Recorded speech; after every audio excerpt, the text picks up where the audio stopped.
Hello, and thank you again for joining us on this collective consciousness awakening journey where we bring ourselves together. And here we have Samantha, perfect timing. Today we have Dawn back on the show. Thank you for being here, Dawn. And Samantha and Kirsten, we might have some more pop-ins as we go along. But today we want to dive into mental illness and awakening because the two can go hand in hand. If you're choosing to awaken, it can happen. And if you're resisting awakening, it can happen. So you end up in this pool regardless. Do you want to start us out, Dawn, and tell us about the experiences that you were seeing? Oh, absolutely. Like what you were saying, mine was one of those ones I was resisting the awakening. I had a 9 to 5 life. I was making decent money. I had a good job that I could tolerate. It's not for everybody. I drive a septic truck, but I make pretty fat stacks because of it. And like, I was in this reality, and then I started having a succession of nightmares, and it was a version of my consciousness that was fighting reptilian entities, beings, whatever you want to call them. And over, it went on for about 9 or 10 nights in a row. Like, it was just these traumatic experiences that just kept occurring. And I knew it was a part of myself. And of course, I fell into the SSP psychosis where, oh, this is a mission from, they've hijacked my consciousness. And I was really letting other people tell me what my awakening was. And I was bordering on mental illness myself. Like, I was frightening my family. Like, are you okay? Are you still in there? Because I had gone so far down this rabbit hole, I guess you would call it. And then it wasn't until I stopped. It's not that I started ignoring everybody. It wasn't until I stopped taking their information as what was happening to me. I just started discerning my own experience. And that's when I came to the understanding what I was actually experiencing when my vessel here was at rest. I was able to shift into another existence of my consciousness. It wasn't some hijacked, weird, crazy program. It was another experience in another reality in another existence. And we were just so in tune with one another. I was able to receive the frequency of what was happening of that version of my consciousness. Right. So it's very easy to get into a state of mind like, oh my gosh, I'm going crazy. This is insane. I'm a super soldier. No, you're just able to tune into a section of your conscious existence that isn't in this reality, right? It's not that you're going crazy. It's not that you're a real super soldier. It's just something another version of the fractal of self is experiencing.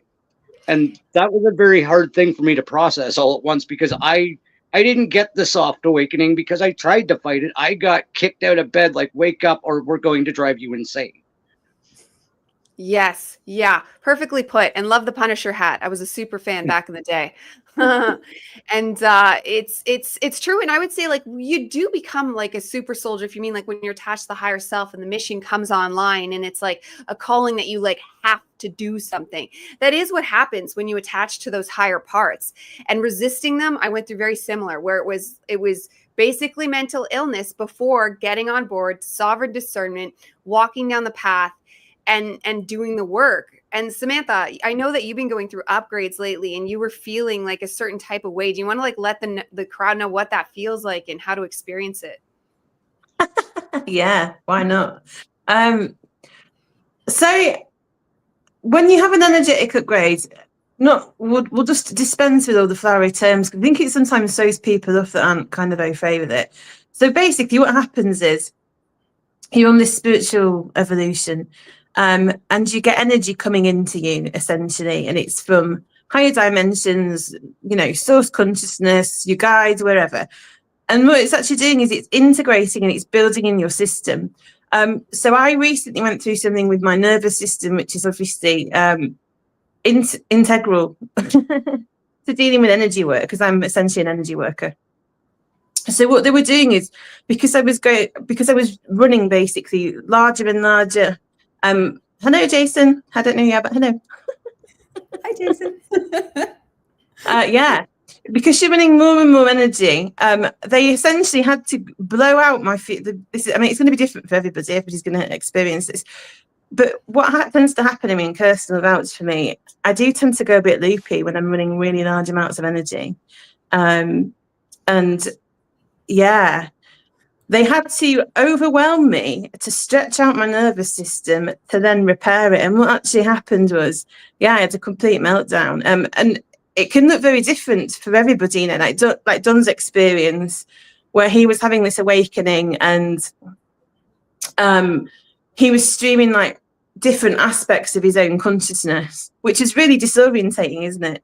Because if you're not even aware of what's going on and you're looking at things like Secret Space Program and you're like, oh my God, this is what's happening. Because that's the thing, you go out there, don't you? You go out there looking for information and you're watching these YouTube videos and you're just like, oh, reptilians and blah. And I'm not saying reptilians don't exist because I've had a few tangos with them myself, but that's beside the point. We're like trying to attach to things because we want to kind of fit our experience into something. We want to give it like a context. And I mean, my upgrades recently haven't been like that because I've moved a little bit past that now. I think you moved to a place of gnosis, and we were talking about that in the group chat earlier, weren't we? And when you get into like a place of gnosis, what happens is you've got a connection with your guides or whoever you're working with, your inspirers or whatever, and they will essentially tell you what's going on or help you, or you will come to some realization yourself. You don't need to go outside to find that information. And I know me and you, Diane, has talked about this before, haven't we, about the seeking of information, because it's kind of like you wake up and you're like, oh, I need to know everything. What's going on? And all these crazy things are going on, like Donna had this experience. I'm sure we've all got stories we could tell. And we're trying to understand it, and we're seeking. We're looking for, we're looking for God. We're looking for answers. We're looking for like hermeticism or whatever. We just want to know, don't we? We want to just figure it all out. And what happens is you kind of consume so much information. I think you almost blow a fuse mentally, and you're like, oh my God, where do I start? And then that's when you start the actual journey, because you're like, right, what does this mean to me?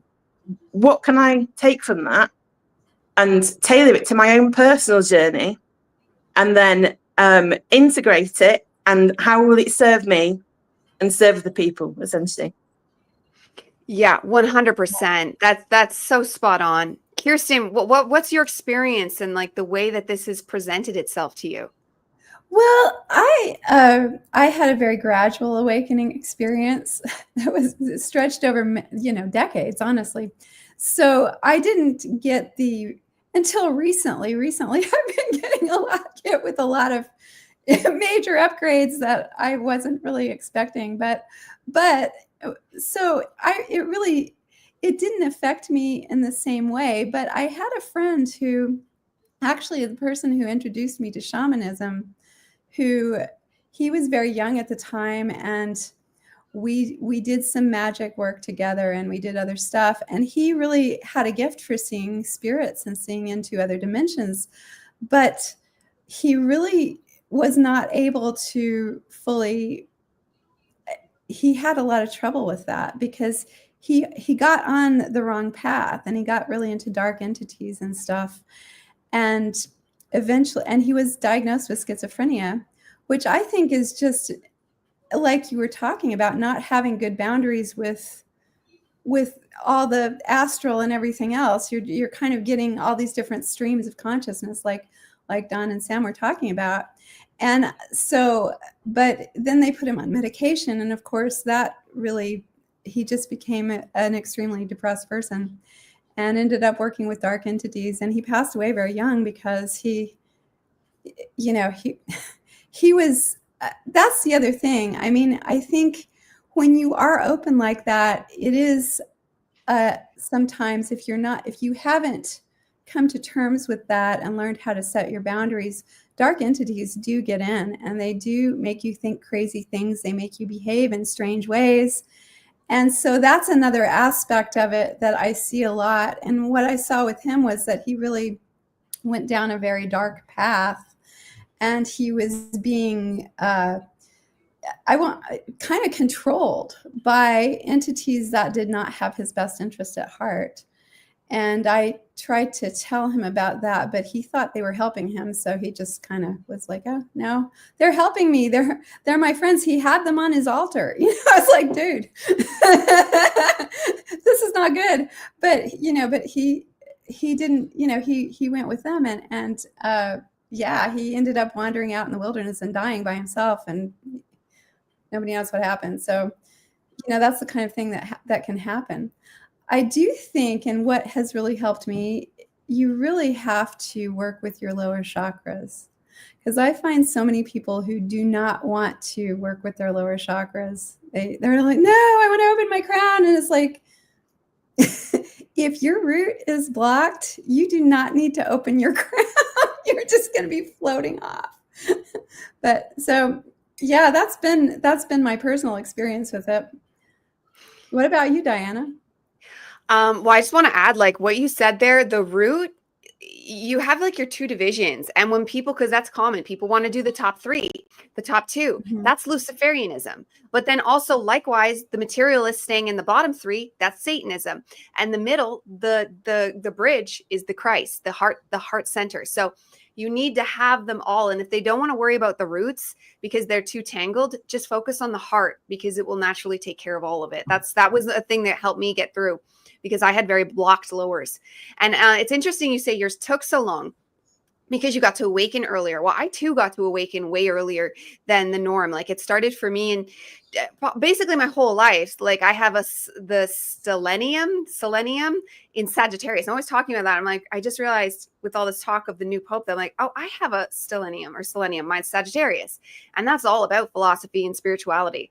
So I was in extreme denial my whole life. I was raised an atheist, but still I knew better.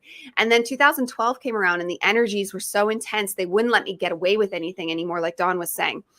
But still, I ignored it. I was it's not even that I'm stubborn, but when you're raised atheist, your entire subconscious is atheist. And I had actually always believed in astrology because I'd mathematically understood magnetism and how that could work and still be an atheist. So it's funny that like I still had that knowing. But it just continued to increase and increase and increase. And you could say I had pretty much a mental breakdown in 2016. And it was enough was enough. I was like, it was either die or get better. And so I worked on getting better, but it took years and years and years of digging stuff out. And I'd actually started awakening earlier than 2016, but like I was getting into magic 2014, 2015. I was really into paganism and magic and talking to spirits. But it's true, you will get filled with darker ones. Luckily, I mostly knew they were darker. I was at least wise to that, but they did still manage to lead me off path. They did still manage to do a lot of things to me. And it went really, really dark, but it's all for educational purposes. So at least now I know how that feels like. And I know that like when you get into this, you do want to get into sovereign discernment of healing the self, being in the heart center before you start speaking to entities, because you can't trust that they aren't tricksters or that they aren't just out to make you a loose sandwich. You need to make sure that you are in a sovereign discerning place, that you are not in, that means you're not in victim mentality. You're not in blaming and shaming. You are not going, oh, this is someone else's fault. Or even how I used to be, because I'm not really blaming of other people type of person. But as soon as I started believing in God, because that's how I was raised, my parents would say, and I'm not blaming them, but I'm just saying that's part of my subconscious. They said, well, if God exists, he's an asshole, because look how shitty my life is. Like I was raised on that kind of thing. If God was ever mentioned, it was F him, you know? So when I started to wake up and like, okay, God's real, and like try to begin talking to God, it got very quickly into, oh, how could you do this to me, God? Why, God? I treated God like I was an invalid child, and God was mommy and daddy that needed, which I wasn't like that with my own parents. So it's just funny. And that God needed to fix everything for me. Like, oh, I'm your child, God. Look at me now. Like, why aren't you fixing my life? And I was like very in this dark spiral relationship with God, where I was probably like the abusive one in that relationship towards God, which would really have been abuse of the self, because as we know now, the all is mind. We truly are like God in that regard. And whenever we say anything, we are saying it to ourselves. So that's so important to be in balance before you start to cultivate an extraterrestrial relationship with just anybody, because then you get pings and hits and intuition that'll tell you, because nowadays, I can't think of a moment in recent history, and even the last few years, where I've I've had things talk to me, but I'm instantly like, yeah, you're not out for my better good. and that helps. And then likewise, the better ones can come in louder and clearer. I can trust, and you get to learn like the frequencies of all the beings and how they make you feel. And that really, really helps. And then, so when you're in if you're in like victim mentality, which that's okay, full compassion for that. We were all, most of us here were there. I was definitely there. I was heavily victim mentality and never took responsibility for myself. I still like didn't blame other people, but I'm like, oh, it's because I'm so weak. It's because I suck so much. So I would still like blame myself, but from a victim space, like, oh, I was born with a broken brain. And like, now I know that's projector. Now I know that's ADHD, which just is a connection, a divergent. So if you're one of them, if you think you have ADHD or some form of autism, that's great. That's fantastic. Learn how to like deal with the different triggers that can come to you. But likewise, you're a divergent. You were put here to break the script. You were put here to step outside the narrative. So hopefully today we can bring you some empowerment into this dynamic of the growing of the beings. So I want to bring us through and then we'll get talking about it more. But let's screen share here and look at all our memes, because these are going around everywhere. And Dawn actually made one of them, so that'll be great. And see what we're doing. So I'm going to screen share. I'm going to have to total screen share because I tried to make a thing and it wouldn't let me. Diana, you froze. I think we lost Uh-oh. Diana for the moment. Diana. Come back. Okay. Oh, she'll come back. It's all right. I'm excited to see this meme though. Oh, she's there. Yes. There we go. Yes. Okay, so there we go. Okay. Oh, we're going to have a screen and a screen and a screen with that one. Okay. But let's everyone focus here. We have this one. So let's asking for DNA activations. This is so accurate. Me when they actually arrive. And I've been through that many times. Have you guys been through that, calling for it and then slamming, getting it? Yes. Oh yeah. Like, Yeah, I can relate to that. yeah. You're just laid out for days. You are literally wiped out, aren't you? That's the thing. It's like, oh, Yeah. I want this information. And then it's like, zoom. There you go. Boom. And then you're like, oh. And then you purge. Like, I can't get out of bed. Oh my God. All this And stuff could come up. Go on, Susan. One thing Yeah. I took out of my story that I kind of skipped over there is I said that awful quickly. It took me 11 months to process my awakening, and I actually quit my job, right? Like, I luckily got it back, but it takes time. And I'm not saying everybody should quit their job to have their spiritual awakening. It's literally what I had to do because I couldn't have one foot in both. I had to leave. Yeah, Yeah. I too quit and never went Yeah. back. I haven't been back to a mainstream job. I've taken like money, like I've been paid to do stuff like digital design and stuff, but I've never gone back to like working for a man in an office or anything like that. And it's been like over 10 years now. I couldn't imagine. And that's another thing that will bring people mental illness to keep in mind. You might need to quit your job. And this is why hopefully one day we'll have retreats where people can come and awaken and not have to worry about working, because I don't know how a lot of people do it. Some people have good jobs where it works for them, and other people, it's almost impossible when you're surrounded by like hundreds of different people that are not awake. That can be impossible. Yeah. It's true. Yeah. It's really hard. And it does make you feel crazy too, because you are so different from everyone around you. And so it is, I actually, when I really started to awake really hardcore, I just moved to the woods. I was just like, I've got to get out of here. Goodbye, cruel world. I'm gone. It's like, That's what we all need. Just a retreat in the woods. It's true. Well, I've got one, y'all. Here, come on. yes, you did it. That's the dream. I know, right? House in the woods. Although I did move out to the country. So I did, because I had to leave the city too. I left about 5 years ago. And that was a huge, just instant whoosh of just, wow, just clean air. Like, and I mean energetically clean, because even the people here are nicer. Yes. There's something about cities that do something, like they create. My husband had a good point. He said, because the social services are there, and I'm all for social services technically, like, and helping people, but you create a mass of those lower density people that create like egregores of their own that start to affect us, especially people like us that end up extremely sensitive. Yes. Okay, I love this one here. Stop worrying if people like you. They don't. And that goes right. Yeah. If the majority of the normal people type people are not going to like people like us, and that's okay. And they're not our people. And even other awakeners, as they're in their early journeys, like you finally start to like eat each other alive because, oh, you think you're a fancy guru, or, oh, you just didn't ground enough. Oh, do your shadow work. And they start to throw these terms around before they're fully in alignment. And you just have to let it, like a baby and a toddler has to grow out of it. They too will get to a different place of sovereign discernment. That's always the key. Yeah, it's the projections, isn't it? That's the problem. Yeah. 'Cause they're not aware that they're. Yeah, go on, sorry, Tom. Something I also think on a physiological level is most of us on the panel, and I'm pretty sure all of us on the panel and most people listening, do know that we emit frequency and vibration. And when you're at a different resonant frequency, it's pattern wave disruption. It's actual science. Like, you're going to physiologically bother other people because you're at a higher level. It's actually dissonance. annoy them. Yeah. Yeah, it creates dissonance, but that's part of the healing, isn't it, as well? That's part of the whole ascension process, because the more people that heal and do the work, they're emitting this higher frequency, which is then interacting with other people's biofields and infusing these higher frequencies within them. I'm not saying that they're all going to magically wake up, but it will change them on a physiological, you know what I mean? Yeah. Put me through a second. One of them ones. Absolutely. Yeah, a physiological environment. Absolutely. And I don't know, Dawn, if you felt this way, but when I spoke to Sarah those couple times, and I'm going to speak to her again all by myself in the summer, and I'm very nervous because she does something to me. Actually speaking to her live, not watching her videos, but speaking to her, it hurt. It was painful.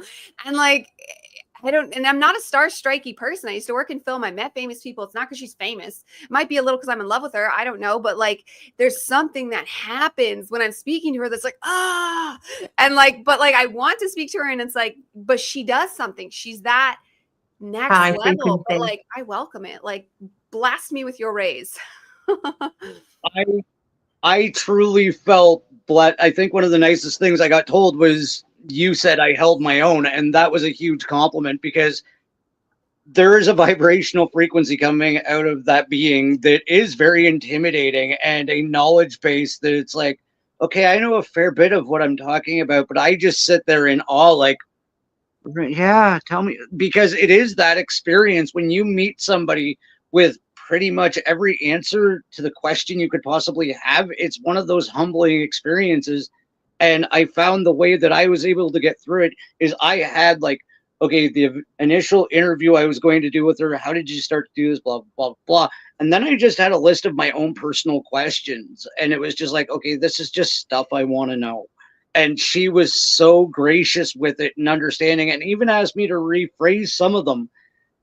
And it made it easier to talk to her. But she's intimidating yet approachable.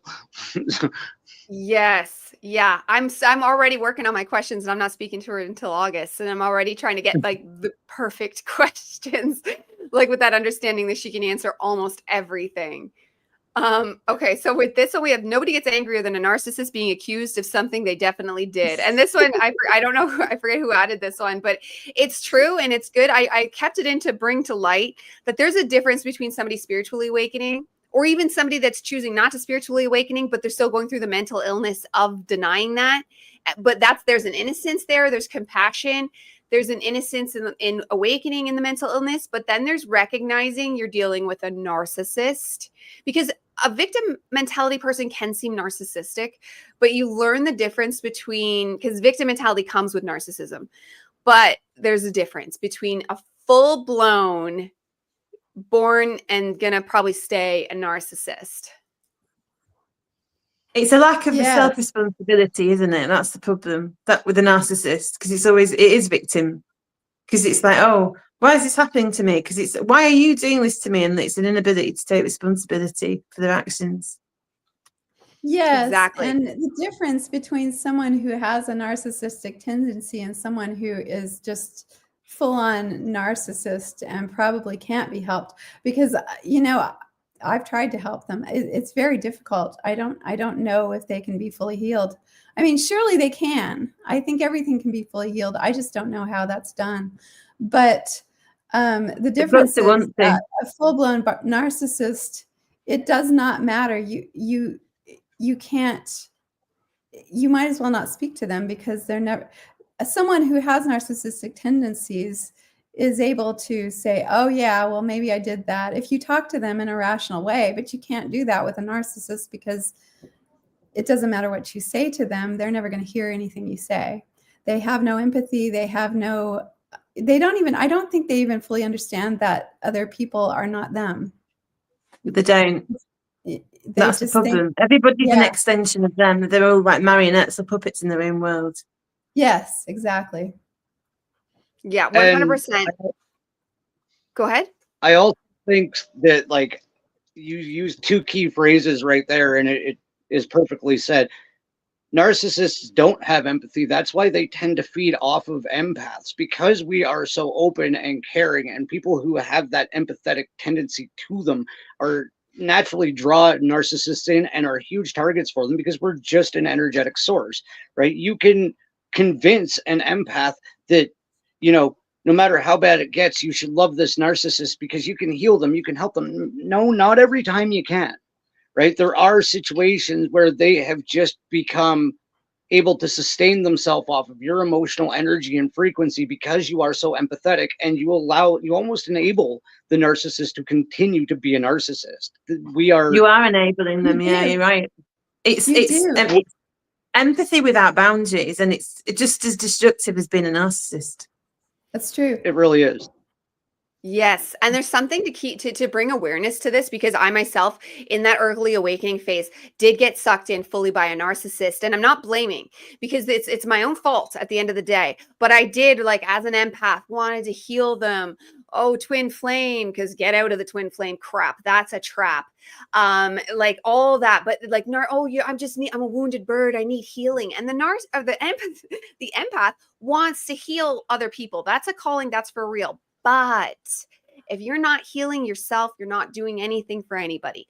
If you're not healing yourself, you're just feeding this narcissist your loosh, because they're probably got a million entities attached to them. Who even knows how much? Like, I've met ones that weren't my friends personally, but they were friends of these friends, and they had the full dead-eyed look of a full gone. Like, I don't think their human soul is. It's either stuck in a box or gone completely, and they are fully being lived out from an entity. And that's where living that narcissistic path will take you. But the empath themselves, they are not the victims, because you can choose by sovereign discerning awakening, finding the middle path, the middle pillar, Christ consciousness, awakening within. It will make you repel those narcissists. No longer will they want to feed off you. They'll want to get away from you, because you've made your energy so strong.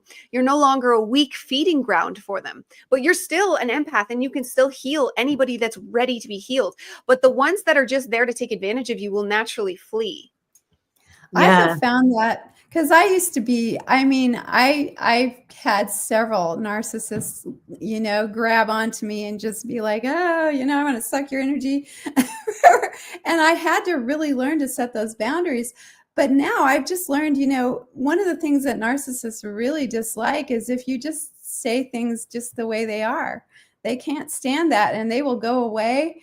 I mean, even beyond just having that energy of, I'm just going to, because once you get to a certain level, you expose people's shit just by being around them. It'll start to come up. But also just by speaking your truth and not mincing your words, they don't want anything to do with that. They don't want somebody who's going to say, oh, well, this is exactly how it is, because that's not. They can't manipulate you, can they? That's the thing. Exactly. So that's the big thing. I mean, I know we're going a bit off topic from like the original concept, but just going back to that and healing other people and being an empath. So an empath is essentially you can feel somebody else's emotions and you are empathetic towards them. And a big challenge for a lot of people that, because when you do wake up, you, like Diana was saying, you go into the heart, you expand your heart out, and you're able to feel this larger spectrum of emotions. So you are able to empathize with people more. But the challenge with that comes in, how do we meet people where they are? How do we meet people and say, do you know what? This is what you need now. I'm not going to enable you. I'm going to be honest with you from a loving place, but also, like Kirsten said, I'm not going to lie to you. I'm not going to sugarcoat it. And a narcissist, they don't want that. They want somebody that's going to go, oh, poor you, how can I heal you? Because you don't heal other people. You can provide a space for them, but ultimately, if somebody is going to heal, they have to heal themselves. Precisely. And, you know, the narcissists I've known, they want you to do it all for them. Mm-hmm. And if you throw it back on them, they're just like, no, that's not. Yeah. It's up to personal responsibility again. And that's what it all comes down to. And that's what healing is, isn't it? When you start on your healing journey, which is what the awakening path really is, you know, I mean, I know Stephen talks about this a lot. Like, he talks about the sourdough movement and all the rest of it. And there's all different ways we can get into ufology. We can get into, you know, spirit, you know, different types of spirituality. But ultimately, it all leads us to the same place, which is having a deeper relationship with yourself, knowing yourself better and healing yourself so that you are a more whole and embodied person, and that you can, you know, you can move through the world without traumatizing other people or, you know, being a loose fest, essentially. 100%. And just naturally healing, I found, took care of that problem, because it, like we were saying, the frequency just changes.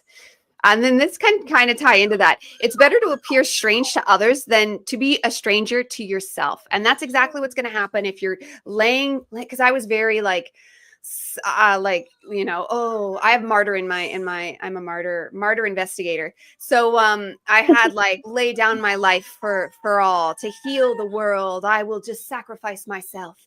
But that was a part of the growing journey as well. And you realize you do more good for the world if you show them how to live your truth, how to live as who you are. And if that throws people off, oh well, because then they're not meant for this path. They're not meant for my path. They're not meant for whatever my journey is. It's not meant for them. So, and you can die to the self when you stay a stranger to the self. Yeah. You know, I've got a funny thing about that. This morning I was going out, it was like 6 o'clock or something, taking the dog for a walk, and the next door neighbour was out faffing about with his car. And I says, oh, good morning, you're up early. And he goes, oh, I get up at 4 a.m. every day. I'm a weirdo. And I just looked at him and I went, me too. And we both just looked at each other and like laughed. And I walked off and we laughed. It was so funny because he thought I was a weirdo. I knew he thought I was a weirdo, and I genuinely am a weirdo. And it was just hilarious.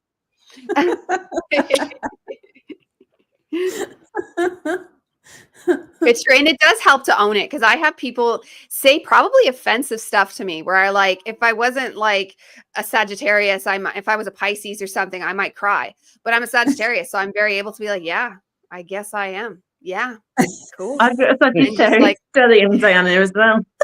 Yeah, exactly. Yeah, you have that Sagittarian energy, and it just lets you just mic drop and be cool with it, because like the fire burns. If you want to like throw it at me, go ahead. I'm born in it. So it's done, and it's easy.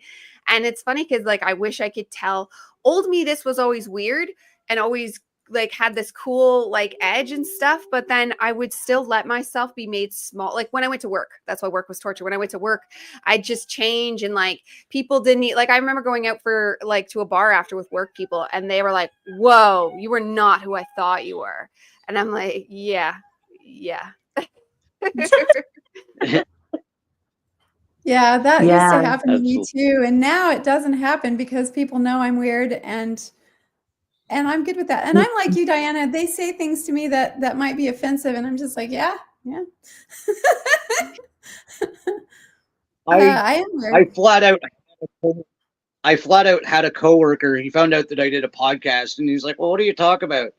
And I had just done a show about frequency and the biomolecular construct of reality. And, you know, not thinking, I told him exactly what I had just talked about. And he's a big old farm boy from here in Alberta, Canada. And he just looks at me and literally goes, you're fucking weird, and walked away. I was like, okay. Yeah, I had that. Yeah. Yeah. I'm thanks like, for that I guess you compliment. are a Pisces, right? So I shouldn't have Yeah. besmirched them because, yeah, you didn't break down. You handled it. So yeah, go Pisces. What people think a spiritual awakening is, yeah, like versus what it's actually like. right. I think it's, and I'm not crazy. I'm not crazy. I think it's okay to embrace it. Just let it go wild. Like, just let it go wild.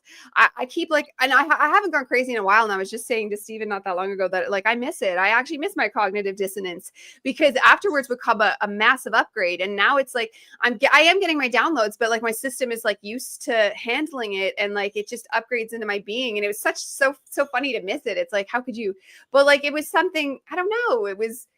It was cool. It was like feeling it more. It made me feel more real in it, to go through it. And like, and I've spent time in both. And then I also spent time as like toxically positive, thinking it was all about chakras and love and light. And that I just needed to speak a certain way and look a certain way. And, you know, and I did my time there when I was trying in my positive awakening, because I don't know, because I was trying to eviscerate the old self to create a new self. And now it's like I'm an amalgamation of both. It's like, no, I am a being of darkness, but it's okay to introduce the light, and the two can exist together.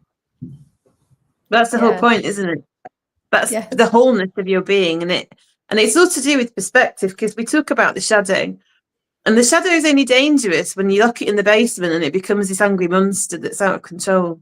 But when you recognize the aspects of yourself and you essentially tame the shadow.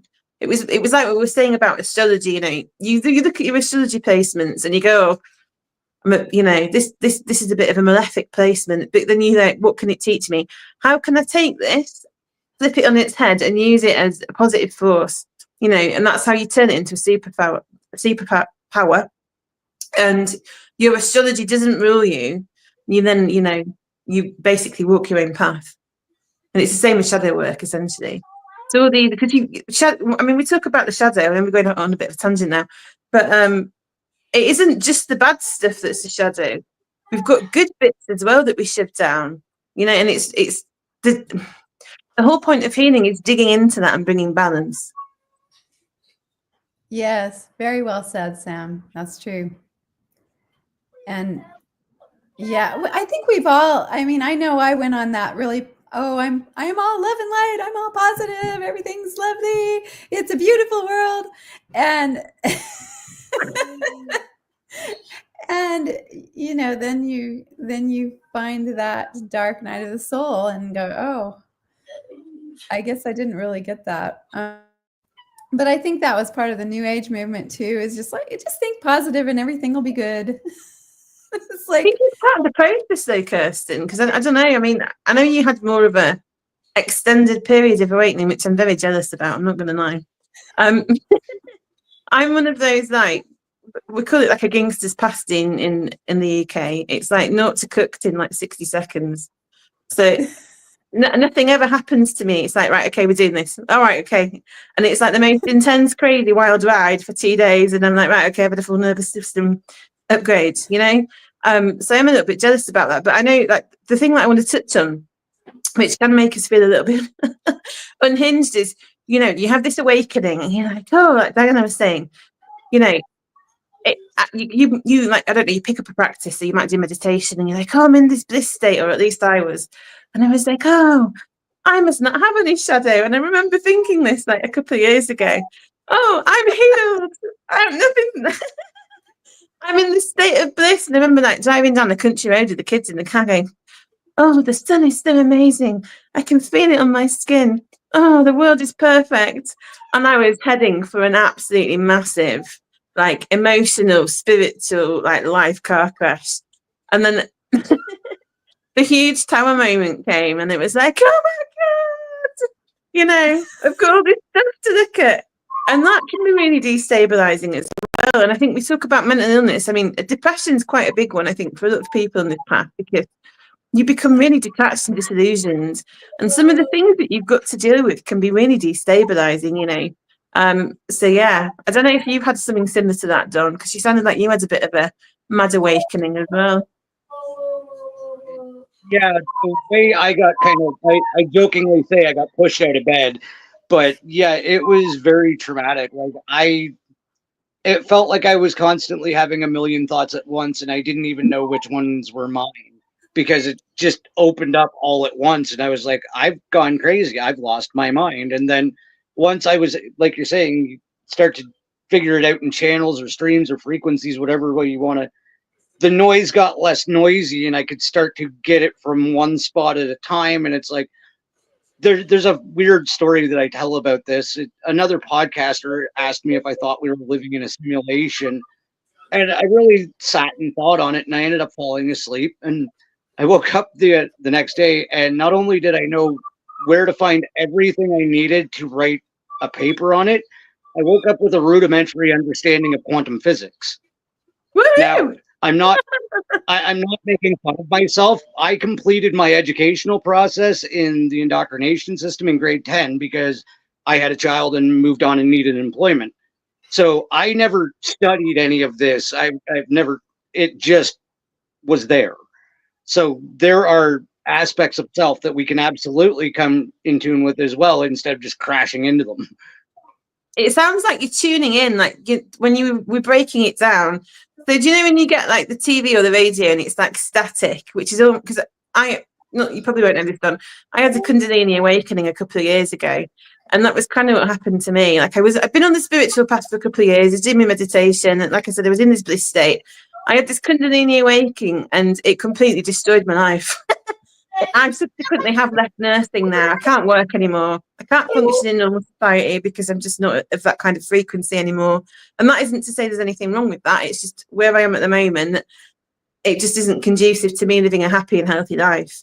But that's kind of what happened. So I kind of went out of my body, and I saw this flash of light, and I've since found it's called You Break the Cosmic Egg.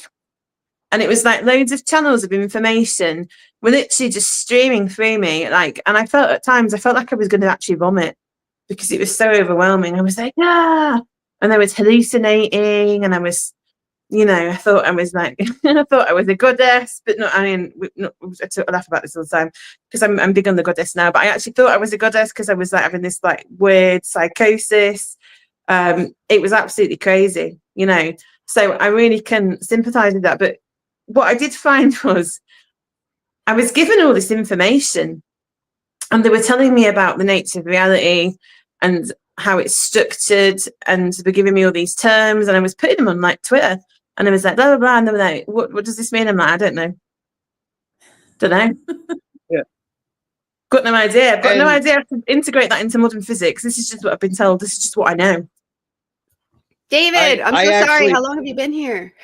Maybe, I don't know, five minutes or so, probably. Oh goodness, I'm so sorry. I had the screen lowered because of what we're doing. Sorry, go ahead, Don. Okay. I'm not even all the way through this myself. Like I was telling Stephen about this when we were off air last night. I recently had an experience, and it was like an entheogenic experience, except I was completely sober other than a little bit of marijuana for pain because I had a motorcycle accident years ago, blah, blah, blah. I woke up in the middle of the night and was receiving such a download of information. I was physiologically paralyzed on the edge of my bed, basically rocking back and forth. And much like an entheogenic experience, I ended up like crumpling over. I woke back up the next day and couldn't remember any of it. I had basically the information of the universe flowing through my head all in a single moment. And it literally woke me out of sleep, paralyzed me. I got to experience it, but I didn't get to remember any of it. Yeah, but it's there now. That's the thing. You've integrated it in your being, so it'll come when it needs to. I mean, Kirsty will back me up with this. I've channeled in writing for probably a really long time, actually, and I just didn't realise I knew what I was doing. But very recently, since we've all like come together, my guides and obviously Kirsten's guides, we've all been having these massive upgrades to our bodies. And yeah, so I started channeling, and every time I channel, I mean, Kirsten will probably verify this, it gets more and more intense with every single channel that I do. And I've got to the point now where I slump over, and it's like I do this like thing. It's like what you say. I kind of just rock, and it's like I've got all this information pouring through me, and it's just coming out my mouth. But they're also like giving me downloads and information and like fractal patterns and all sorts of stuff. And it's like, but then when I come to, I'm like, what did I say? I can't really remember what I was saying. But it's there. It's just, coming out when it needs to. Yeah, and I think a lot of it is frequency, because all that information coming in, and my guides have told me, channeling before, it's not really so much about the words, it's about the frequency. And so you get that energetic upgrade, and it's there whether you have words for it or not. So it still is, it becomes part of you, and it becomes it shifts your frequency. You may not even be aware of it in your brain, but your frequency has gone up because you have embodied more of that higher frequency. So it may come through as information, but it also may just shifts the way you see the world, and it shifts the way you interact with the world. And you don't necessarily have to be able to unpick it logically in your brain. Yeah. I mean, I don't know if you've experienced this, Dom. I know, Kirsten, you have. And I don't know where Diana's gone. And David, I don't know about you as well. But when you have these massive kind of upgrades, what happens essentially is the same when you drink or whatever. It's like you're blowing your aura out, and it's going out, out, out, out, out. And then it's like, oh, I've expanded so much. And then it has to come back in and find its baseline again. And it's like you're finding your level. And that can feel like an energetic hangover. And that's kind of how I know I've been through a really big energetic kind of expansion, because I go out and then I come in and I've got to kind of find my level again. And I'm like, oh God, I feel like I've been on the drink, and it's just literally you're integrating all the information. Yeah. And when that happens, the best thing to do is get more sleep and drink lots of water. And ground. Yeah, coconut water. Ground. When I was those cognitive dissonant moments, coconut water. And now matcha's and mushrooms, but coconut water is so helpful because you actually need the electrolytes. You're actually physically going through something, and you need the assistance. Fasting is really, really, really helpful to help you go through anything like of a dissonant nature faster. Yeah, you want to take electrolytes though if you're fasting.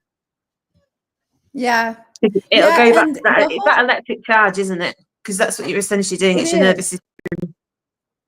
It is. And the water, you literally are being dehydrated from the inside out sometimes. And I always know when I'm getting an upgrade, because I cannot drink enough water. It's like I just am dehydrating. It's like I've got to keep drinking that water and getting those electrolytes. So yeah, coconut water, that's an excellent. Yes. Yeah. Yes. Thanks for that, Diana. Yes. Normally I'm just chewing the Himalayan salt or the Celtic sea salt. I do that too. So David, Hey. what your experience is? Sorry, you've been sat in the waiting room. Oh, that's okay.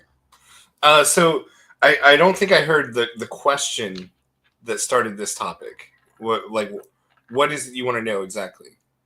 Right. So I think we were just talking about mental illness that goes hand in hand with spirituality.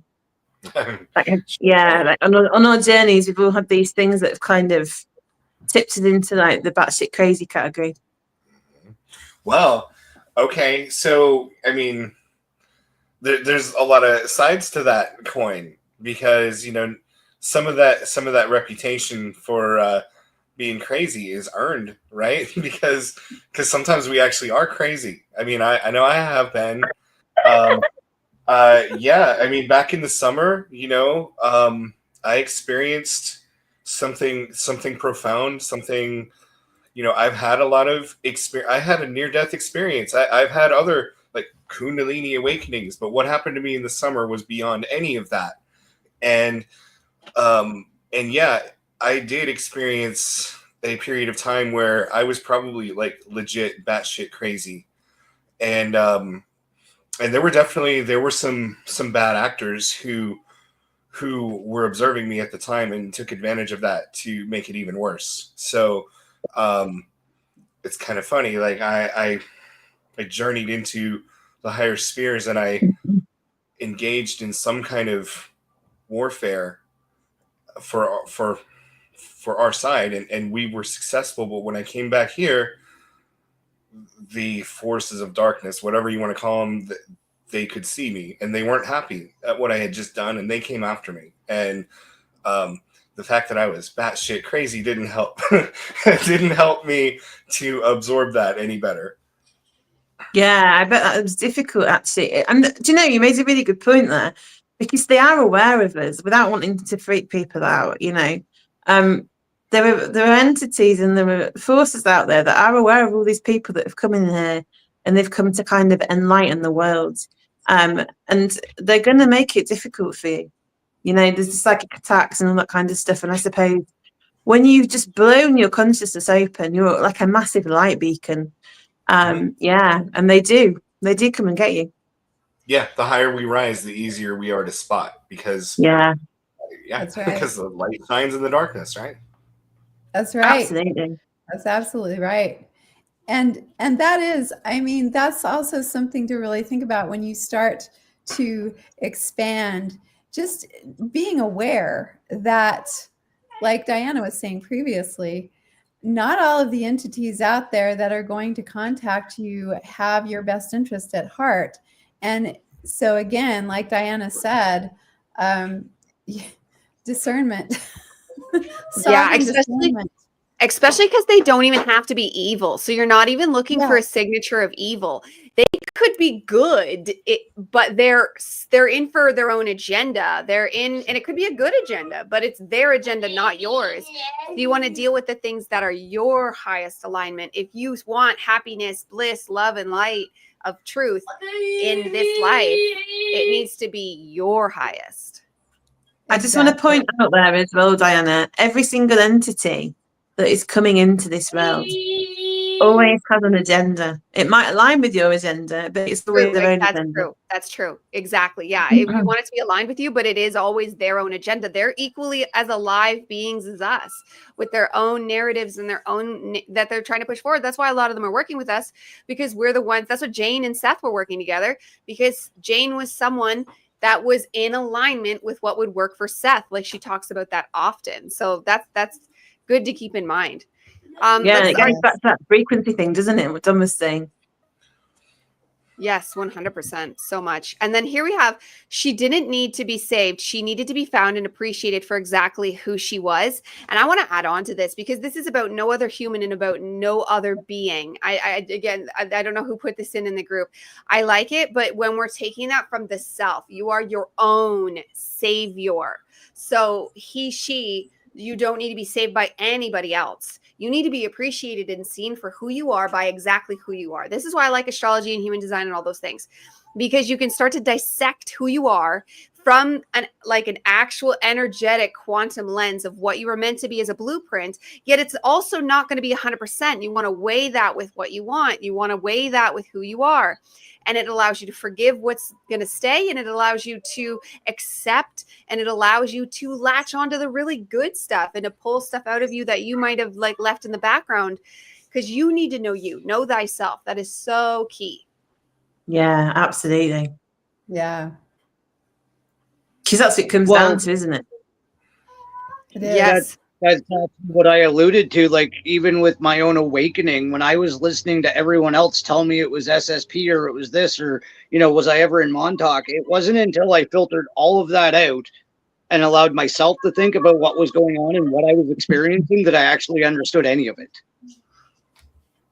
What does SSP mean? I might know the term, but I don't know the abbreviation. Secret Space Program. Yeah. Sorry. Nice. Sorry. Yeah. It's a consciousness story, A lot of those narratives are put out there, and they may have a grain of truth, because a lot of them do have a grain of truth, and some of them have a lot of truth, but they're also put out there to kind of steer people away from looking within and steer people away from what's really going on with them. Because, if you're always looking outside and you're like, oh yeah, I must be in the SSP, that's what's going on, then you're going into that narrative rather than looking at, well, what's actually going on within me. And maybe that resonates for a reason, but maybe it's not exactly that. And so yeah, So it was good for you, Dawn, yeah, because a lot of people get caught up in that and they just go with it, and they don't ever Yeah, take the time to say, well, is this really is this really me, Wow. or is this just what I'm being told is me? absolutely. That's a good meme. But Yeah, yeah. A healthy meme or a healthy meme. A healthy mind does not speak ill of others. And that's Yeah. so true. And you're still allowed to discuss people, because I tried a period where I wasn't trying to talk about anyone ever, but then you stunt yourself. You can still discuss, like, so and so's really upset me, but like keeping that language clean and pure of the truth. Don't build something up. Don't try to vilify them. Just speak the truth. What they said hurt my feelings. How they're treating me hurt my feelings. Their dismissal of me hurt my feelings. And keep it in truth, but you could still discuss, because as humans, we're very interconnected and people are going to upset you even if they don't mean to. well, it's an That's observation rather than judgment, isn't it? Exactly. That's true. And so you can go to your friend and say, well, this person said this to me and it really hurt my feelings. And that's not gossiping. You know, if you're going around talking about everybody else's life and judging them, that's a different thing. If you're just Exactly. expressing the emotions that came up in you because of what someone else did, that's healthy, because you do need to process that and get that out. And sometimes the best way to process that is to call up your best friend or leave her a voice message on WhatsApp and say, this happened to me, I'm Yeah. really upset. See, But yeah, so there's a line, and also, like you said, Diana, not vilifying people, because everybody has their own thing that they're doing, and they may not even have intended to hurt you. Sometimes they do intend to hurt you, but even then, it's because they're wounded themselves. So recognizing that when people lash out at you, they're coming from a place of woundedness, Mhm. and that doesn't mean you should allow them to do that. No, boundaries are key. Agree. That's right. If somebody does that to you and you can cut them from your life or do whatever you need to do, you don't need to live with that. And you can love someone unconditionally and say, okay, that person has a lot of wounds and they are not behaving in a way that I want to be around. I love that person, but right now I can't be around this person. And I may never be able to be around this person, because until they're healed, they're not really appropriate companionship for me, because they make me cry or whatever. So yeah, good boundaries are really important. I think it's knowing that some people are lessons, isn't it? Not everybody needs to be with you forever. That's Mhm. right. That's right. yeah. So I shared this meme originally, and it was shared by somebody at the church that Sarah and I have been attending, and it really hit home for me, a personal chord for me, because see, to me, this I understand why people could look at this and say, oh, so I'm not supposed to speak my truth ever. That's not what this is saying, at least not to me. Yeah. This is referring to talking about people unkindly in rooms that they're not in, not sharing your truth, like, oh, so and so, did something inappropriate to me. That's not what this is. That's speaking truth to something that actually happened, that involved you. Precisely. This is referring to talking about somebody else, something that they're doing or have done that either is none of your business or that you don't have any insight to. This hits home for me because there was a personal character assassination campaign that was waged against me by my wife's family and many members of my family for many years. And now I have a book, and they don't. But So hot. a lot of that came about because they were talking about me, like a lot of them were talking about me in rooms that I wasn't in. And they were making up stories and coming up with all their conspiracy theories about, conspiracy theories. They called me a conspiracy theorist. And then they came up with crazy conspiracy theories about what I was into when I was literally just having a spiritual awakening and trying to write my book. So, yes, be careful. Be careful speaking ill of people in rooms that you're not in. Yeah, that's That's what I right. have to say about it. That's true. Yeah. I just want to go. I know I'm probably going a bit off topic. Well, I'm not actually. I'm bringing it back. But I just wanted to talk about spiritual psychosis and how it relates to kind of shamanism and that shamanic path. Because I mean, a lot of what we go through, are like it's almost like a call, and they call it answering the call, and that's what happens. We have this kind of like earth-shattering event that wakes us up from the Maya or the sleep or whatever you want to call it, and we begin to perceive things. And what can happen is when you have like a shamanic call, you can get an illness. So it can either be a physical illness like cancer or something, that really destabilizes your life, or it can be this like spiritual psychosis, where you descend into kind of madness. And the only way to kind of fix it is to go on the journey. And I think that's what essentially happens to a lot of people, when they're hearing the voices and they're seeing the spirits and all the rest of it. There's a propensity for society in general to go, oh, you're crazy, there's nobody there, what are you on about, who are you talking to? And actually it's because you've got a foot in both worlds. It's like what happened to Don. You need to learn to kind of navigate that, and it's very shamanic in nature. Agreed. And that leads into here what David provided here. It looks like you've altered it here, because it is all a shamanic journey of awakening. And so the archangel Samael, appearing in your room at 3 a.m., alarming you of some holy war that you're now apparently a part of, but your ass works at Wendy's and gotta be up in 4 hours. Like trying to people life with this is all going on as you're doing a shamanic journey can be very real. That's true. Yeah. Yeah. And it's very difficult. And you do have to learn to navigate that, because if you don't, you may become schizophrenic. I mean, I've noticed that it happens to people when they don't. And I think, that's one of the ways that they keep us from awakening, because it's crazy. And, it's just, and I think that's why a lot of times, and I'm going to go off on the medication thing, but the people I've known who were schizophrenic and medicated, it really screwed them up even more. And I did have one friend who was schizophrenic, and he just learned to deal with it. Because you're a shaman. Being schizophrenic means you're a shaman, and maybe you have some dark attachments. So shamanically find a way to deal with them. Because like if I could go back and tell my grandma, like, okay, yes, these voices are talking to you, but if you can't stop it, just allow it. Just allow it.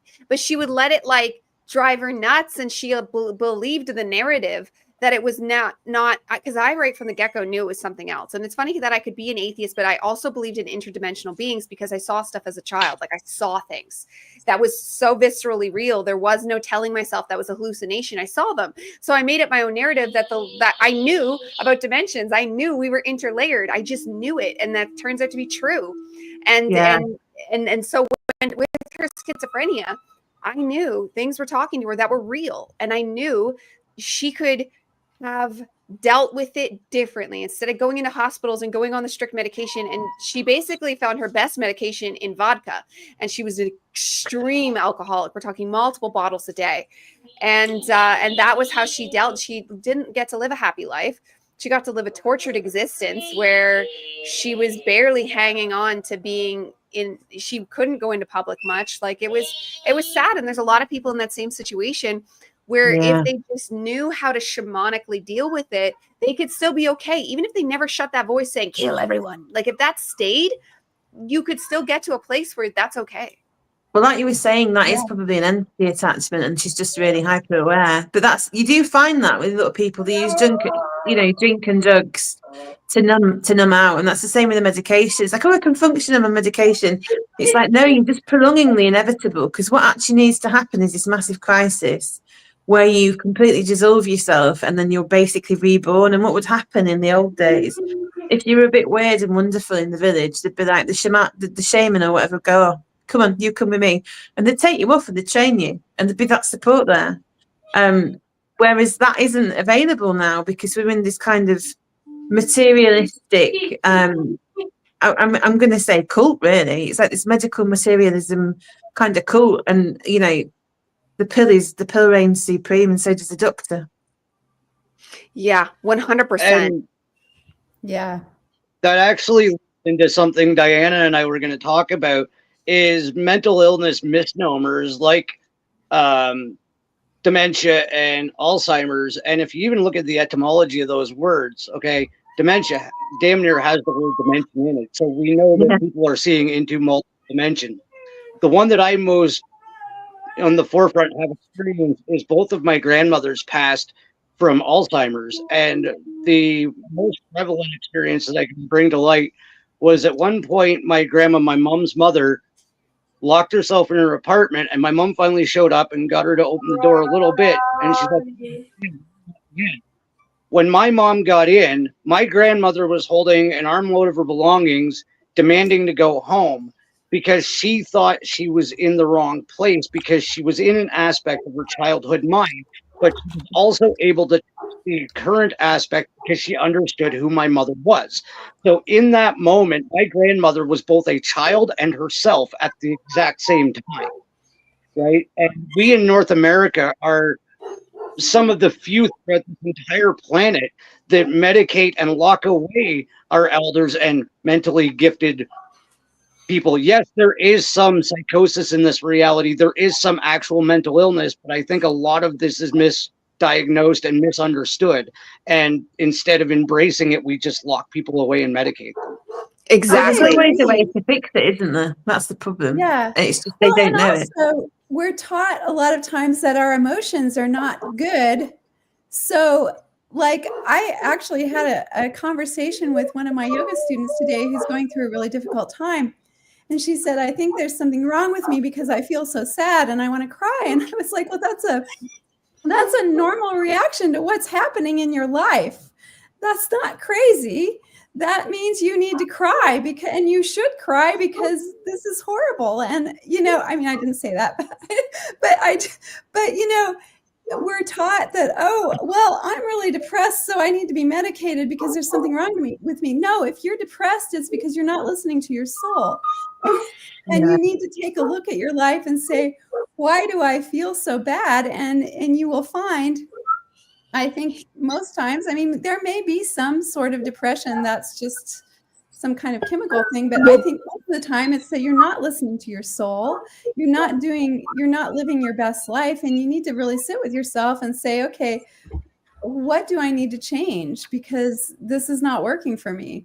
And people avoid that, and they're taught that, oh, there's something wrong with you because you're really sad. Well, if you're really sad in this world, you must be sane, because this is a fuck show. Come on. It's like, I mean, that's not all there is to it. And certainly you can find ways to be happy and so forth. But, that really a lot of times you're just having a very sane reaction to a very insane world.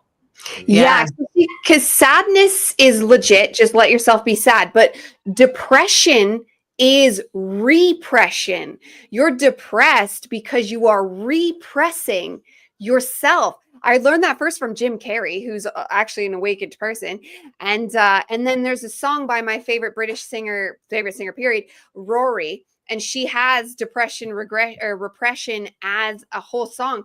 She was just like us, a star seed, and she's now come out with her music and is awakening. And it's like, and my music helped me with that. The ones I've been making with the AI, like I write it, it's doing something, it's creating something, and it's stepping outside the narrative. Your things don't need to be famous. Your things don't need to be seen even. It's great to put it out there, but honestly, you're making it for you. So if you're someone out there with any kind of depression, because sadness is natural, that you just have to allow to alchemically go through its process. But depression is, there's something inside you that you are repressing. So what is it? It's probably your creativity. It's probably your truer self. It's probably your higher self. It's probably so many things, like things in your life that you want to get rid of, but you don't want to deal with the consequences. Like, people you don't want to say goodbye to because we're attached, because we get very habitual. Humans are very, very habitual, and you need to be aware of that. And ignoring that will put you into repression. There's so many things in this world that'll put us into repression. So, but if you are depressed, find where you are repressed. Yeah, that's well Yeah. said. And depression as well, it's a form of numbing out. It's when you're not, like you said, looking at what's going on in front of you, and you're numbing out because you're not wanting to deal with that. So you shut yourself down essentially. It could be that you're not in alignment with your job, your family, your partner, whatever. And the depression is basically your body and your psyche screaming out, saying, look at me, look, there's something here that you really need to address. And that's why when you medicate depression, I'm not saying that it's not, that there aren't like cases where medication is helpful, because I think when you're that bad, sometimes if you take a medication, which does obviously help it alleviates the symptoms essentially, and it gives you the mental and energetic space to see things a little bit more clearly without all the distortions going on. But it's not a long-term solution at all. No, it helps you see how, because I went on them briefly in my darker days. And well, it was actually a couple years, but because my dark days last for years. It showed me how I could live, like what was possible in life. And then so when I got off them, that was my mission then after, was to find that way of living. And that brings us into Don's post. Don actually made this meme. This is Don's writing himself. So Don, do you want to walk us through your thoughts here and read this out for us and tell us what you were thinking and how that came about? This is basically the easiest summarization of what I've explained throughout this episode. Is my spiritual awakening was me understanding that I could tap, contact, be in tune with all of the aspects of my conscious existence throughout all of reality. Now, you absolutely don't want it all at once, but you can. I'm still figuring out the process of this, and I'll keep everybody posted, but there is a way to directly tune into each variation of your own consciousness. This is something that's been taken away from us as a collective. We're allowed to tap into the information of all of the variations of our conscious existence throughout the infinite universe. We're allowed to access, that's basically what the Akashic records are. We are source, having every experience possible throughout an infinite existence. I don't have a better word, but you can actually tap into and access these lifetimes, these realities. You just have to know the codes, the way to find the, like Diana says, the center self, and be able to get into the access points of your other selves. So Don, I've got a question for you. Sorry, I've not actually had a proper conversation with you, and I find your story absolutely fascinating. Is it like you're channeling? And so I always just, when I'm going into like altered state work, I can, like, there's different frequencies that you tap into, and it's like, do you know when the old school telephone people, you ring up the switchboard and then they move the thing and they'd put it to a different thing, and that's how I liken it. It's like, but once you've been there once and you've discovered it, you just know the frequency, so you can dial into that frequency and move across. Yeah, that's pretty much exactly it. You're kind of just tuning into a variation of yourself, and then you just sort of have access to that direct line, right? Like, Diana alluded to it earlier, you don't even know when you're channeling. I'll be completely honest, and I told Diana about this. 75% of my podcast is just me clicked into my higher self. I've actually had interviews. I'll even play it by name. Me and Frank Castle had an interview. And he got a hold of me the next day. And he's like, bro, what did we talk about? I'm like, I am so glad you said that, because I don't remember past the first 5 minutes. And we sat there and for almost 2 hours broke down source beings. And it was not Frank and Dawn. It was both of our hires just having an online conversation and explaining reality to everybody. I was in the back seat. Dawn wasn't there, right? My body was here. The personality that I've developed in this reality wasn't in control. I was streaming source information through this channel. And when you do that, so when I tunnel, it's almost like I'm still there, but it's like I'm in a car and I'm in the back seat, And whatever's happening is happening in the front seat, and they've kind of got the wheel, and I'm kind of watching what's going on. Yes, I literally said I feel like I'm in the back seat. And we should Yeah. definitely have this conversation, Samantha. I would love to have you on my show. Oh, yeah, I'd love to come on. Yeah, definitely. That's how it was for me when I was on the other side. When I had my experience where I mean, it's kind of like Dante's Inferno, honestly. I like saw all the different levels of heaven and hell and all that stuff. It was almost like I was there. I was feeling it. It was me. I got to experience it, but it was like I wasn't the one making the decisions.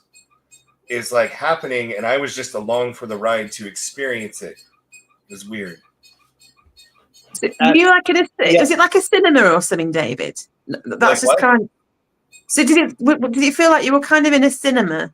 You were just watching it. No, that's like a dream. This didn't feel like that. This felt like this is my life. It felt as real as this, but it's like I wasn't the one in control. I was just along, and I know why. I know why it was that way because they told me afterwards. It's like, oh, this is like your test run. You're getting to see what it's like to be in this state, but it's too much for you to have full control. So you just get to see it and feel it. So okay, and yeah, that was enough. Like you were riding in a transformer. Like what? Like you were riding in a transformer. Like the transformer was doing all the battle stuff. Yeah, You know? yeah. Is that a bit weird? Kind of. I mean, it was like I was in a body, but and I was experiencing it, but I wasn't like I couldn't change the story. I mean, I guess I could. There were times where I did, but it was more like remembering than living through it, I think. Right.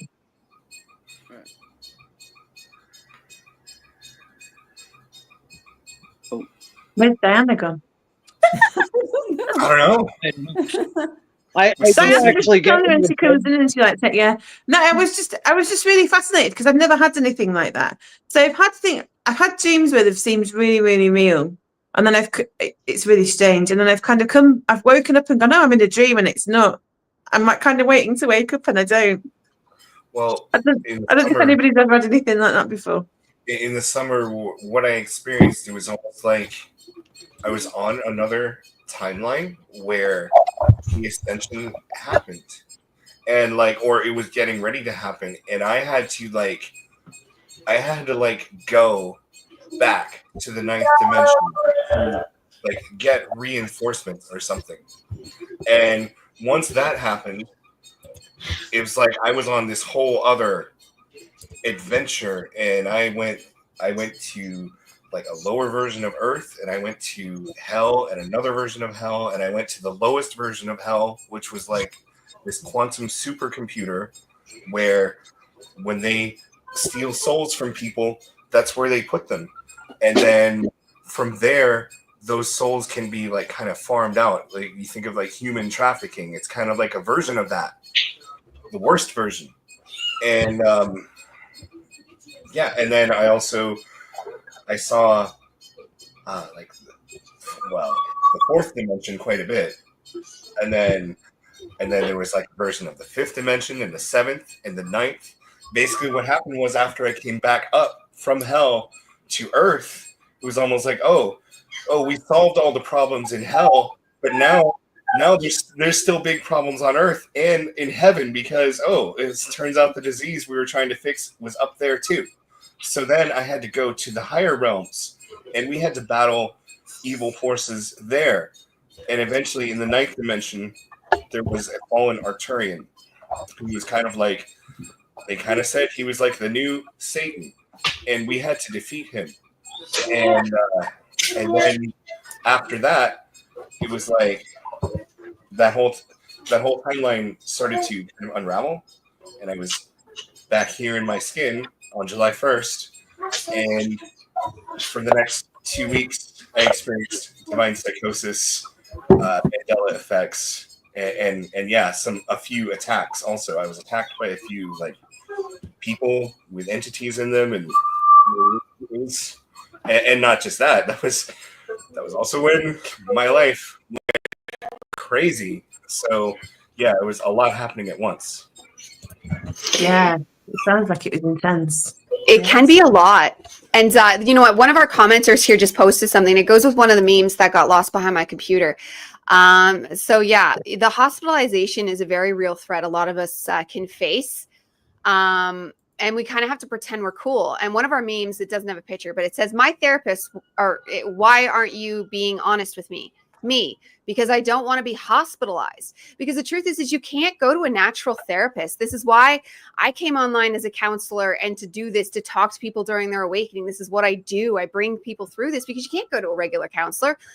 So back in my day, when I went and tried to get help, I was sent to a psychiatrist, and they spent like maybe 10 minutes, not even with me, and then just wrote me prescriptions. And that was it. And anytime I went in for follow-up, they just wrote me different prescriptions. If I had like complaints or something, I would say, "Oh, just a different prescription," until they eventually put me on Wellbutrin, which I found out after is basically crack Butrin. And it's what made me go full on nuts, because it drives you nuts. And you don't, like, there were certain ones like Cipralex or something did me good for a year or two, but honestly, they're good for a tiny taste to know what's to do better.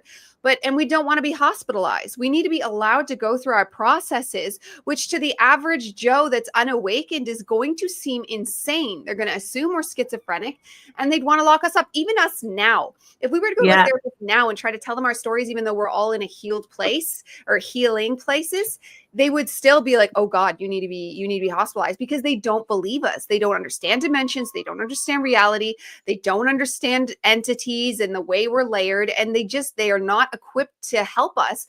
So all of you out there struggling with mental illness, and I could probably not supposed to say this, but I would not recommend going to a standard therapist. I would recommend reaching out to people like all of us here, reaching out to people online, reaching out to those that are coming up in YouTube and X and all these things, because there's healers coming online, and you're probably one of them yourself. But you might need help in the process to just talk it out, to hear you're not crazy, to hear what's talking to you and get advice on how to deal with it and how to set boundaries, how to be sovereign and discerning, how to come online in the middle pillar. Like, there's all these things that people like us know that will get you there, because we've lived through it, not because we're smarter or holier than thou, but because we've lived through it. We've gone through the alchemical fires. We still continue to go through them, because as long as we're 3D human, there is still density for us to alchemize and to work through. Yeah, I do want to just say something. So when I was doing my nurse training, I had to do a section of it in like a mental health facility. And there was people in there. I just want to say that genuinely were not very well. So I do think that's one. If you're a danger to yourself, if you're a danger to yourself or others, that's I think the line should be. If you're about to do something to yourself and you can't stop, or you're going to do something to someone else and you can't stop, then go ahead. However, on the flip side of that, so when I was having a lecture, so we had a mental health nurse that came in and gave us a lecture on mental health, because we have to have a broad spectrum of understanding, obviously, to be a practitioner.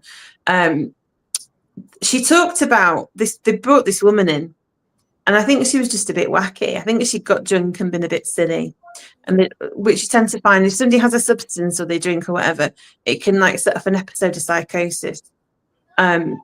So they brought her in, and she was absolutely fine apparently. And they was like, "Oh, I think we need to section this lady." And they were like, "Why?" "Well, she's going on about tarot cards and how she like tells the future." And they were literally, and then the nurse had to say, "No. Well, she's got these things on her wrist." She said that these things, and it's like a crystal bracelet, and she's saying that they've got like properties, and it's like amethyst, and it can like calm you down. And she had to literally say that, I'm not being funny, but you can't section somebody for having an amethyst bracelet and doing tarot cards. I'm not. If that's a genuine true story. Yeah, I believe it completely. Yeah. Sorry, go ahead, Don. One thing I want to throw in is they had labeled me borderline personality disorder, depressed, and attention deficit disorder. And it wasn't until I took myself off of the medication. Now, this medication was so detrimental to me. I am not giving medical advice at all, or mental advice. If I missed a dosage, it felt like I was having some type of neurological stroke. My tongue would go numb. My face would hurt. I would get numbness in my entire face. I would almost have like a Bell's palsy episode if I missed one dose of this medication. I looked at my wife and I had finally had enough. I said, if I go into any type of health crisis, please call me an ambulance, but I'm doing something. And it was about 2 weeks later that my spiritual awakening started. So guess what they were doing to me noggin? They Yeah. were me down. Yeah. Yeah. I've got tingles done listening to that, head to toe tingles. Yeah, those things are dangerous. I was bedridden for like 2 weeks when I went off them. I just went off cold turkey. I was like, well, because I got fired. That's the stories collide there. People that know my story. When I got fired, I lost my health insurance, and those pills are expensive. So I was just like, F it. They'd basically stopped working at that point anyways, except like the Wellbutrin. I'd already gone off that because it was nuts. And then so I was like, enough is enough. But you're bedridden for like 2 weeks. Like Jordan Peterson was most of us have probably heard of, had to go into the hospital. He was so because he'd been on them for such a long time that he almost died, he says, because they were so That was the severe. benzos, wasn't it? The benzodiazepines are fucking, Yeah. you do not want to go on them at all. But I just want to interject, obviously, as a medical professional. If you are going to come off of medication, I really wouldn't recommend it cold turkey, because what essentially is that you were both absolutely right on. They are serious drugs, and they alter your brain chemistry. They also like the way that you produce hormones and everything. So just to stop them cold turkey can actually kill you, depending on what you're on. So I would definitely recommend that you wean yourself off. Yes, I would not do what I did or suggest it, because like she said, I felt like I was dying for up to 2 weeks. Like I was physically withdrawing, mentally, neurologically. It was torture. Like my brain hurt because it was in chemical withdrawal. But I think that's probably, it's part of your journey, and that was meant to happen, wasn't it? But that's essentially shocked your system, because there was all sorts of stuff going on anyway. And that withdrawal, and I think it was part and parcel, reading between the lines, that you thought, you know what, you said to your higher self or whatever, by doing this, it was like, right, he's ready now. He's made the choice. Because whether whether you did it consciously or not, that was a choice to step into your power. And it's like, right, he's ready. But also the process of coming off of that medication would have absolutely shut the shit out of your system, which then allowed the conscious mind to move out and the other aspects to move in. I think you're dead on. I think you're absolutely correct. Yeah, it's very linked up. It's very linked up. And I had the same I got borderline personality and bipolar disorder, because if you're most artistic people are going to be borderline bipolar disorder. You mean you get manically energized and then that falls away? What cured that wasn't medication. It was learning about the law of rhythm. It was learning that like my hyperactivity needed to be grounded, and deep breathing, which I'm always telling people, there's a reason. The things I'm always repeating to people are because that's what saved me. And that's deep breathing through the nose, because when you if you feel yourself getting too excited, pull it back in, because you're going to do yourself a favor later. And that's one thing I boo-hooed about a lot too, is like, oh, I guess I'm not allowed being happy, because it's true.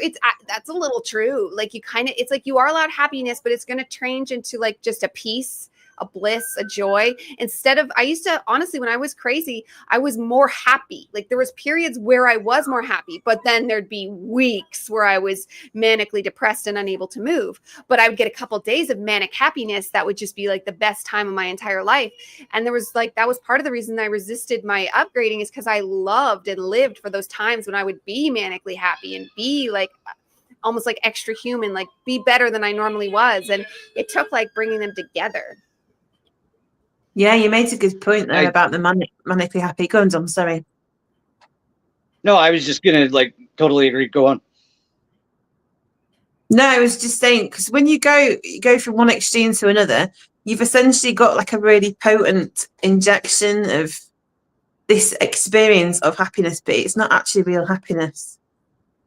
It's like a high. It's like the organic version of a chemical high. It's Which true. is what It probably you're is chasing. chemical You're high. chasing it then, aren't you? Your system probably is getting flooded with extra dopamine and serotonin. You probably are getting that, and that's why you flatline after. Yeah. That is exactly the medication I was on. Was they did blood tests and crap and said I did not produce enough serotonin, so they put me on venlafaxine, which I was on the highest possible dose. Now, the other flip side to the story I told is if I'd have ever accidentally mistakenly taken 2, I would have been in hospital for a serotonin overdose. It was literally at the maximum amount where if I took any more than what I was supposed to, I would end up in hospital. If I didn't take it, I went into what I described earlier. Which either So, either is really absolutely. dangerous. Yes. Yeah. Yeah. Yeah, this is a good place to like bring it to a close because we've discussed like we understand mental illness. Like we understand it's tied into awakening and we understand how painful that is. So like when we teach you things, when we tell you things, it's not coming from someone that, oh, you don't know what it's like. I was big like that back in my blaming days. I didn't like blame people, but I'd be like, you don't understand what it's like. You didn't have my childhood. You don't know what this feels like. You've never, but as we all awaken together, you realize is that every human has their pain. Like the universe made sure of it in this realm. I don't know. Once I started to like stop being that kind of a narcissist where I thought I was the only one in such pain, that I realized everybody has such deep pain inside them, whether it's a teacher or students or their parents or all of it or siblings or girlfriends, boyfriends, wives, husbands, whatever caused work, whatever caused you or causes you, your process, your pain, it's just part of the journey to get you to awaken. And I know that sounds horrible. And I went into my states of being like, oh, this sucks. Why am I here? This world's terrible, because you can be like that.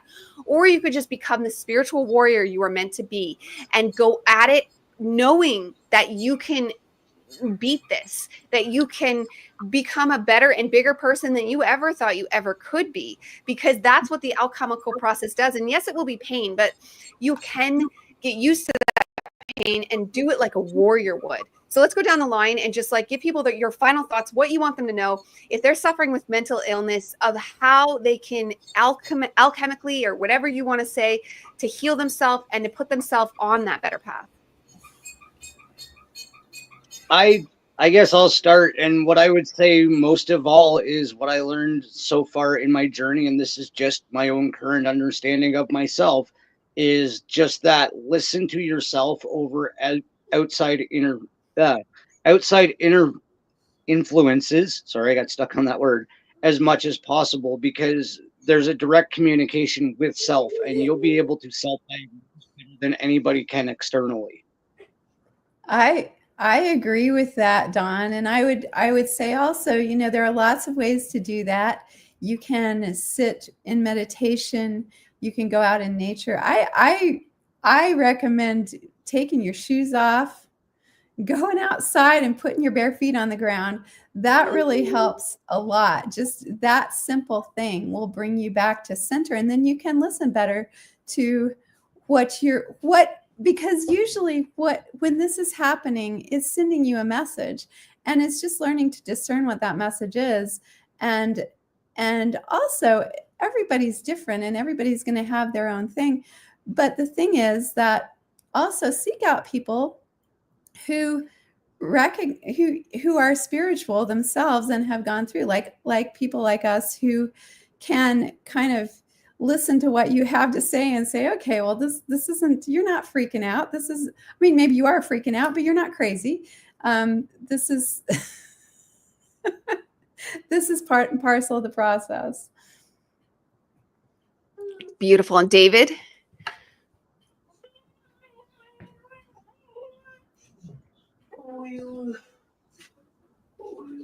Oh, we can't hear you, David. Sorry. Your mic's Sorry off. about that. Thank you. When I had my NDE, you know, one of the things that I was shown was that most of the source of pain and what we call mental illness it can be traced right back to trauma. So especially trauma inflicted against children. So, and you could probably draw a line from that all the way back to, you know, when Cain murdered Abel, honestly. But so it's like this disease. Every time someone inflicts pain on somebody else that doesn't deserve it, it's like, well, that person then is wounded, and so they then create their own defense mechanisms to protect themselves in the future from being hurt. So maybe if they see someone else that lashes out or that looks like the person that hurt them, well, then they're not even going to give them a chance to hurt them. They get them first, right? They lash out, or it might not even be that dramatic. It might just be I go left instead of right.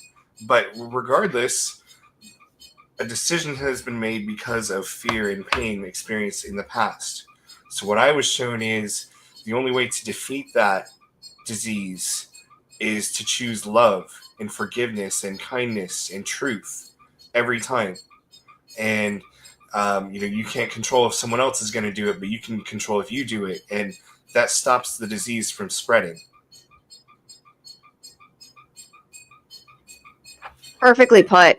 And Samantha, let's hear your thoughts. Oh, you two were mic'd. Sorry, my dog's being a bit of a princess. Yeah, so I agree with what everybody said. Really, you've all made some excellent points, and I think we've really covered some great ground on this. The final thought that I'd like to leave people is that you're not alone, because I think that's one of the biggest things when you're going through this. You can feel really alienated. It can feel like you're taking on this massive challenge, and you've got nowhere to turn to. There are people out there, even just drop me a direct message if anybody's struggling. I might not be able to help you personally, but I can most certainly listen to you or signpost you. And I think it's just approaching other people with care as well, and being aware that even if you're not going through that yourself, people need compassion, really. Yeah, 100%. And compassion for self, and a willingness to bring your will online and to do the work that needs to be done to heal yourself, because you are your ultimate savior, but you are more than equipped to do. Every single one of us here are equipped to do it. That's part of the mission of this earth, and you're all capable of it. And if you need help, I'm sure you can reach out to any of us and ask us questions, and we would be happy to answer and help you through it. So thank you so much for being here, everyone, today. It was great to see you back, Dawn. And always, Kirsten, Samantha, and David, thank you so much. And thank you for tuning in, everybody. We will see you next time.